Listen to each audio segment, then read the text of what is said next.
शेतजमिनीच्या वादातून एका नराधम मुलानं जन्मदात्या आई वडिलांवरच कुऱ्हाडीनं सपासप वार केल्याची धक्कादायक घटना समोर आलेली आहे। आता संपूर्ण प्रकरण पाहूयात। त्याआधी तुम्ही HPN मराठी न्यूज चॅनलला सबस्क्राइब केलं नसेल तर नक्की सबस्क्राइब करा आणि बेल आयकॉनवर क्लिक करून नोटिफिकेशन्स मिळवा, जेणेकरून आमचे अपडेट्स लवकरात लवकर तुमच्यापर्यंत पोहोचतील। तर या प्रकरणी पोलिसांनी नराधम मुलावर गुन्हा दाखल करत त्याला अटक केली आहे। मनोज पांडुरंग सातपुते असं आरोपी मुलाचं नाव आहे, तर कमला पांडुरंग सातपुते असं मृतक आईचं नाव आहे।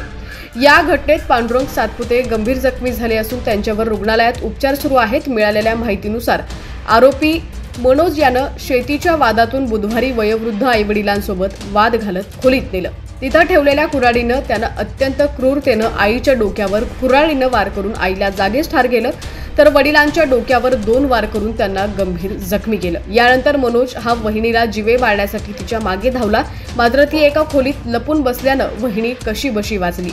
घटनेनंतर आरोपीनं तिथून पळ काढला। या प्रकरणी पोलिसांनी तपासाची चक्र फिरवत मनोजला अटक केलेली आहे। या घटनेमुळे परिसरात एकच खळबळ उडालेली आहे।